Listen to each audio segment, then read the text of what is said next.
한 달 전에 한 신문 기사에 이렇게 흥미로운 기사가 나왔는데요.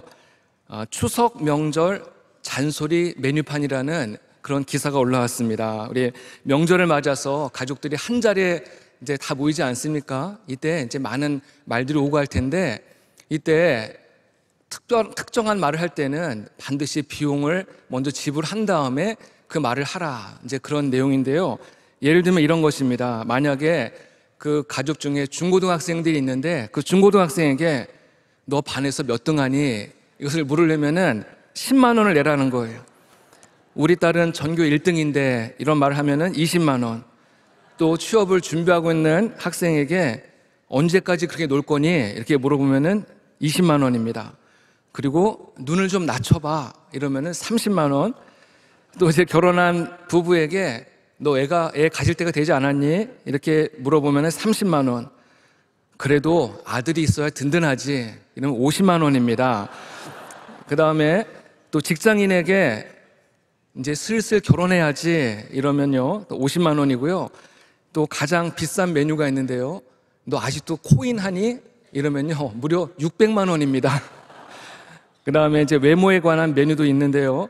야, 너 좀 살 좀 빼면 더 예쁘겠다. 이러면 20만 원. 또 가장 비싼 메뉴는요, 너 머리가 좀 휑해졌다. 이러면요, 500만 원을 이제 내고 그 얘기를 하라는 겁니다. 다시 웃자고 하는 얘기지만요, 우리 명절 함께 모였을 때 또 좀 상대방의 마음을 배려하면서 서로 좀 따뜻한 대화가 오가면 좋겠다라는 취지로 아마 이 기사를 올린 것 같습니다. 우리가 종종 가정에서나 또는 사회에서 우리가 이런 말을 많이 하기도 하고 또 많이 듣기도 하는 말이 있습니다.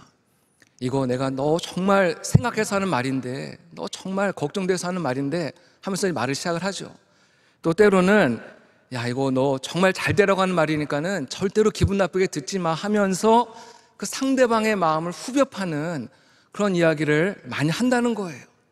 근데 대부분의 사람들은 이런 조언과 이런 이야기를 들을 때 잘 변화되지 않아요. 그게 문제입니다. 오히려 빈정만 상하고 서로 간의 관계만 악화될 뿐입니다. 그래서 유대인의 속담 가운데 이런 말이 있다고 합니다. 나이가 들수록 입은 닫고 무엇을 열라고 할까요? 예, 너무 잘하시네요. 지갑을 열어라, 그런 얘기가 있습니다. 가정이나 직장에서 누군가에게 자꾸 조언하려고 하고 또 간섭하려고 하는 그런 마음 대신에 지갑을 열어서 밥을 사주고 함께 사랑과 정을 나눌 때 상대방의 마음이 거기서 녹아지면서 조금씩 변화가 된다는 것이죠. 우리 정신의학자로 알려진 정혜신 박사님이라는 분이 계시는데, 이분이 쓴 책 가운데 당신이 옳다라는 그런 책이 있습니다. 이 책이 어떤 말을 하냐면은, 누군가 당신에게 와서 자신의 속마음을, 깊은 속마음을 털어놓을 때 네 가지의 말을 이제 하지 말라는 거예요. 충조 평판인데요, 충고하는 말, 조언하는 말, 평가하는 말, 판단하는 말, 이 네 가지 말을 하지 말라는 거예요. 그러면서 계속 말하기를, 나는 욕설에 찔려서 넘어진 사람보다 바른 말에 찔려서 쓰러진 사람을 과장해서 한 10,000배쯤을 더 많이 보았습니다. 욕설 때문에 쓰러진 사람보다 바른 말, 옳은 말 때문에 쓰러진 사람이 훨씬 더 많다, 이제 그런 얘기를 전하고 있습니다. 저는 참 이 말에 공감이 많이 갔어요. 특히 저처럼 이 모태신앙으로 교회 생활 오래 하신 분들 가운데 이 바른 말을 하시는 분들이 많이 계시거든요. 저도 계속 자꾸 바른 말을 하고 싶은 그런 욕을 받을 때가 많이 있습니다. 교회 다니는 사람이 왜 저러지? 교회 다니는 사람이 왜 술 마실까? 교회 다니는 사람이 왜 주일에 장사할까? 왜 목회자가 왜 저렇게 말하고 저렇게 행동할까? 늘 이런 바른 말을 하고 싶은 그런 유혹이 찾아올 때가 참 많이 있거든요.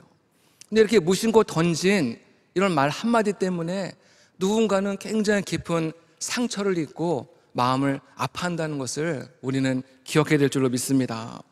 성경 속에서 보면은 이 바른 말 때문에 상처를 입는 이야기들이 종종 나옵니다. 욥의 세 친구들, 이 욥의 세 친구들이 욥을 향해서 한 이 모든 말들을 가만히 보면요, 틀린 말은 없습니다. 다 바른 말을 한 거예요. 그 친구들의 했던 말들을 따로 떼어서 이렇게 말씀을 묵상해 보면요, 참 은혜가 되는 말씀도 많이 있습니다.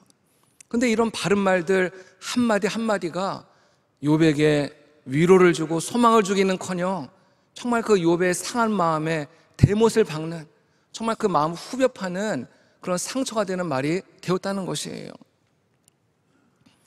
우리의 가정과 오늘 우리의 사회를 보면은 바른 말을 하는 사람들 많은데, 바른 말을 하면 할수록 가정에서는 더 많은 사람들이 상처를 입고, 바른 말을 하면 할수록 이 사회는 점점 어두워지는 것을 우리는 경험하게 됩니다.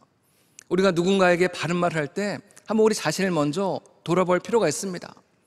내 눈에 들보는 보지 못하고 상대방의 눈에 티끌만을 빼려고 하지는 않는가?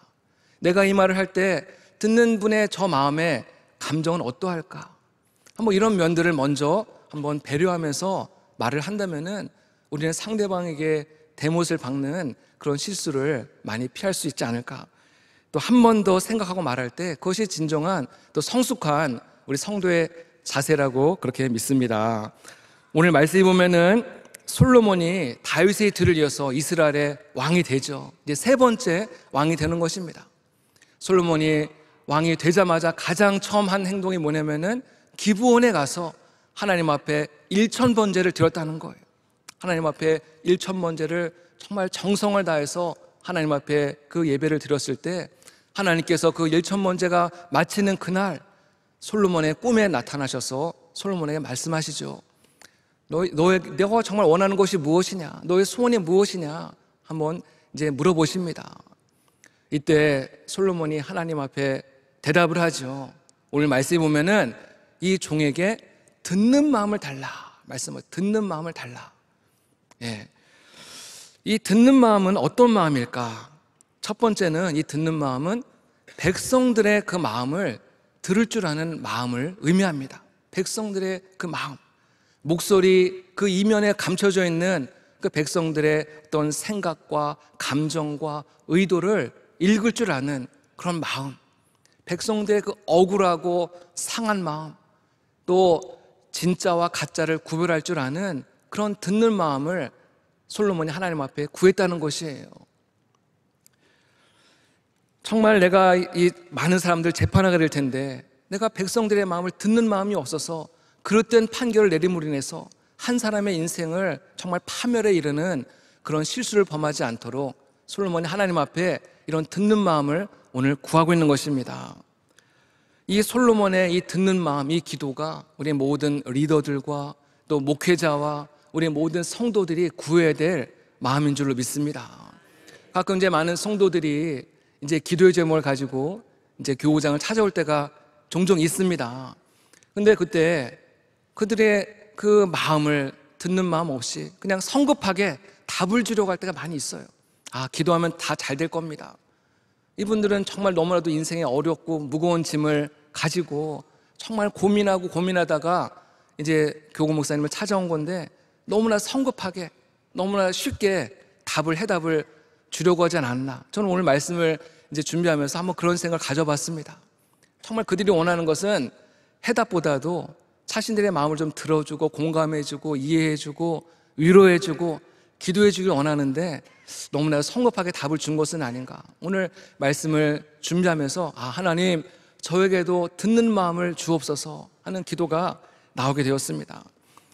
경청이라는 단어가 있습니다. 경청. 이 경청이라는 단어는 주의 깊게 듣다라는 의미가 있는데요. 여기서 이 청이라는 단어를 보면요, 제가 좀 프린트를 해왔는데요, 이 청이라는 단어는 6개의 부수가 같이 합성으로 이루어진 그런 단어입니다. 잘 보이시나요? 여기 보면은 귀와 왕이 있죠.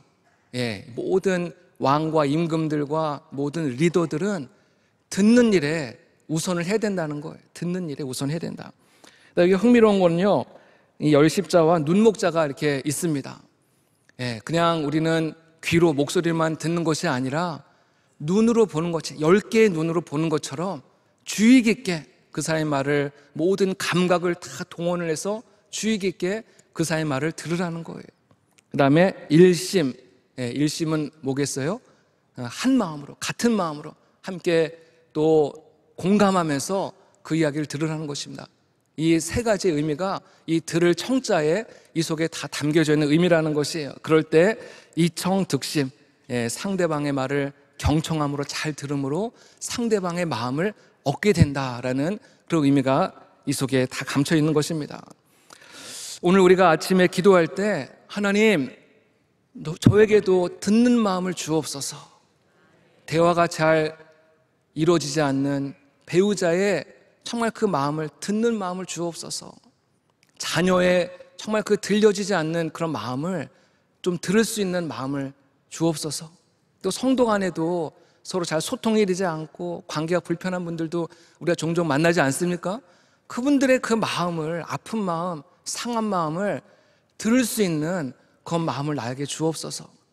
내가 말을 많이 하는 거를 조금 이제 멈추고 상대방의 말에 귀를 기울여서 경청하고 듣는 마음으로 그들의 마음을 들을 때 우리의 마음에 공감이 이루어지고 마음의 문이 열리고 또 정말 그들의 아픔과 상처가 보이기 시작을 하고 그들에서 정말 뜨겁게 기도할 수 있는 그런 마음을 하나님께서 우리에게 주실 줄로 믿습니다.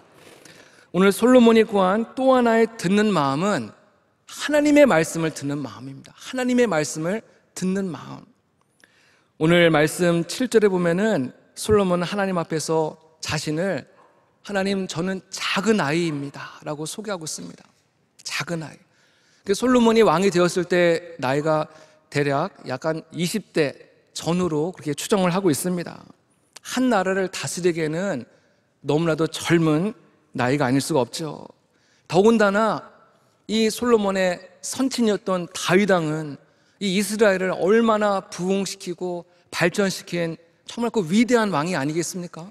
그 위대한 왕의 뒤를 이어서 왕이 되었을 때 얼마나 그 어깨가 무겁고 그 마음이 눌리겠습니까? 솔로몬은 정말 내가 이 나라를 과연 아버지같이 잘 이끌어갈 수 있을까? 굉장히 아마 잠도 안 오고 마음이 굉장히 무거웠을 것이에요. 그 열왕기상 2장, 우리 열왕기상 3장 말씀 봤는데 그 앞장에 2장에 보면은 다윗이 임종을 앞두고 그 아들 솔로몬을 불러서 유언을 남기는 장면이 나옵니다. 거기서 다윗이 솔로몬에게 너는 힘써 대장부가 되어라 라고 말씀하면서 그 다음에 계속 어떤 말씀하냐면은 네가 하나님의 법률과 계명과 율례와 증거를 지키면은 내가 무엇을 하든지 어디를 가든지 하나님이 너를 형통하게 하실 것이다. 하나님의 말씀대로 그 말씀대로 지켜 행하기만 하면은 한평생 나와 함께 하신 그 하나님께서 너와 함께 할 것이고 내가 어디로 가든지 하나님 너를 지켜줄 것이고 도와줄 것이고 너를 항상 이기게 하시고 승리하게 할 것이다. 이것이 다윗이 솔로몬에게 남긴 마지막 유언의 말씀이었다는 거예요. 여호수아 1장에도 보면은 이와 같은 패턴의 말씀이 나옵니다.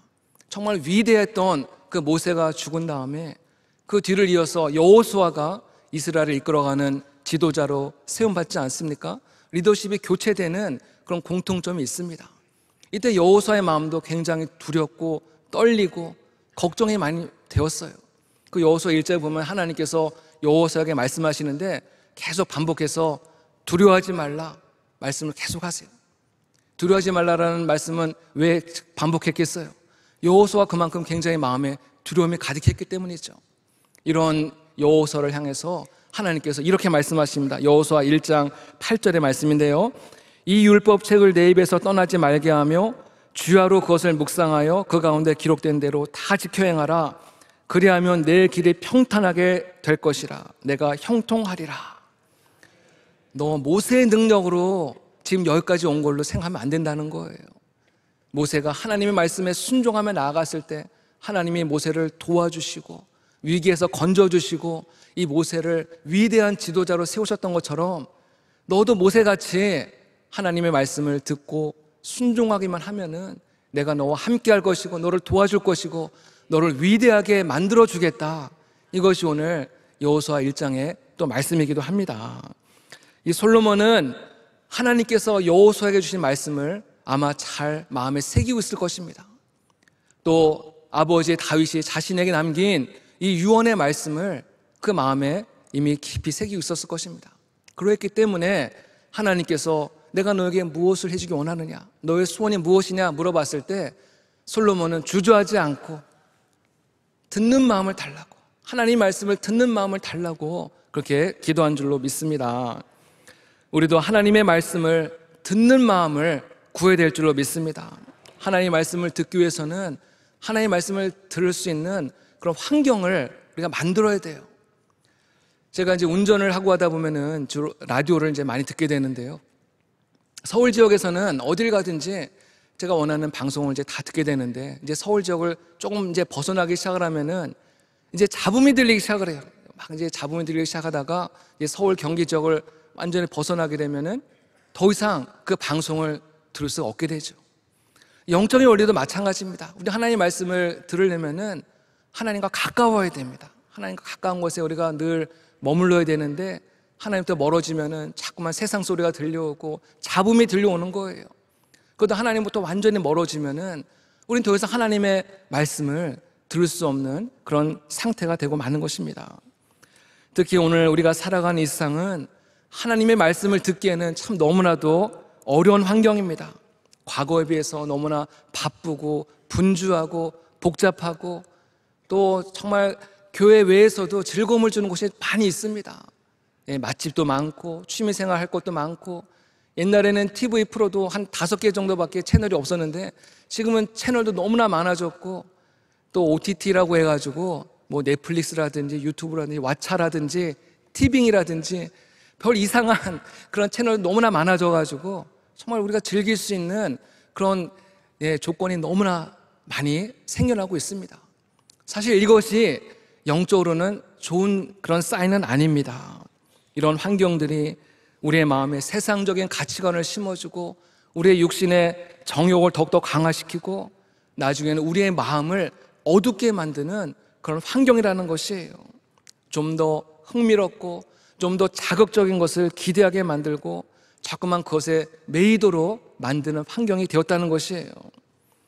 사람들은 자신이 무엇을 가까이 하느냐, 누구를 가까이 하느냐에 따라서 영향을 받게 되어 있습니다. 우리 신방을 하다 보면은 결혼하기 이전에는 그렇게 교회에서 열심히 충성하고 봉사하던 청년들이 믿지 않는 배우자를 만나서 이제 같이 결혼을 하다 보니까는 점점점 교회로부터 멀어지고 나중에는 완전히 교회에서 발을 끊는 그런 일들을 이제 많이 보게 됩니다. 영향을 받는 거예요. 솔로몬도 처음에는 이렇게 하나님 앞에 일천번제를 드리면서 하나님의 말씀을 듣는 마음을 구했지만은 자꾸만 이방 여인들을 가까이 하기 시작을 하면서 아마 처음엔 그랬을 거예요. 나는 절대로 우상 안 섬겨. 난 하나님만 섬길 거야. 처음엔 분명히 그렇게 결단했겠지만은 자꾸만 이제 이방 여인을 가까이 하면서 이스라엘이 어쩌는지 모른다고 점점점 정말 그 우상의 문화에 영향을 받기 시작을 하면서 점점점 하나님부터 멀어지기 시작을 하고, 담임 목사님 표현대로 한순간에 멀어지는 정말 그런 왕이 되고 말았습니다. 처음에는 하나님 앞에 듣는 마음, 지혜로운 마음으로 시작을 했다가 그의 인생의 마지막은 우상을 섬기는 어리석은 자로 그의 인생을 마감하고 만 것이죠. 하나님은 오늘도 하나님의 말씀을 듣는 마음을 구하는 성도들을 오늘도 찾고 계신 줄로 믿습니다. 성경 속에서 말씀을 듣는 마음을 가졌던 또 한 사람의 인물이 있습니다. 예수님 앞에 향유값을 온전히 드렸던 마리아입니다. 이 마리아는 예수님께 향유값을 깨트려 드림으로 인해서 주님께서 그의 헌신을 기쁘게 받으셨고, 주님께서 이런 말씀하셨습니다. 이 복음이 증거되는 곳마다 이 여인의 행한 것을 함께 기억하게 될 것이다. 그래서 실제로 이 복음서마다 이 여인의 행한 일을 기록하고 있는 것을 우리는 볼 수가 있습니다. 한 여인으로서 정말 예수님께 최고의 칭찬을 받은 여인이라고 할 수가 있습니다. 마리아가 이처럼 예수님의 그 십자가의 그 장례를 앞두고 이 향유값을 깨트릴 수 있었던 것은, 이 여인은 예수님의 그 말씀을 듣는 마음이 있었기 때문입니다.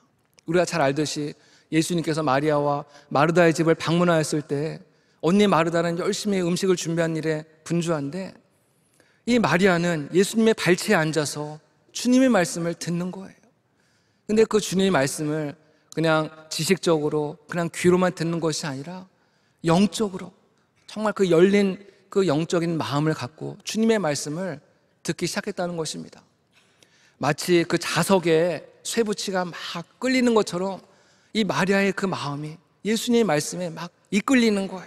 막 이끌리면서 그 말씀을 굉장히 집중해서 들었을 때, 아, 예수님이 이제 곧 있으면 십자가에 죽겠구나, 돌아가시겠구나, 우리의 곁을 떠나시겠구나, 이것을 이 여인은 이미 영적으로 알았죠.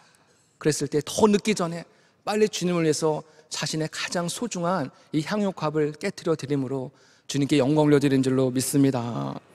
언니 마르다가 아무리 원망하고 불평을 해도, 또 가룟 유다가 얼마나 이 마리아를 욕하고 비난하지 않았습니까?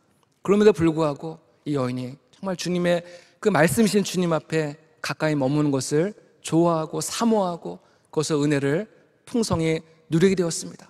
마리아가 갑자기 충동적으로 즉흥적으로 깨트린 것이 아니라 주님의 그 말씀이 그의 마음에 충만하게 거하기 시작했고, 그 말씀이 그의 삶을 뜨겁게 달아오르게 하였고, 그래서 정말 가장 최고의 정점의 그 시간에 주님 앞에 가장 아름다운 헌신으로 영광 올려드린 줄로 믿습니다.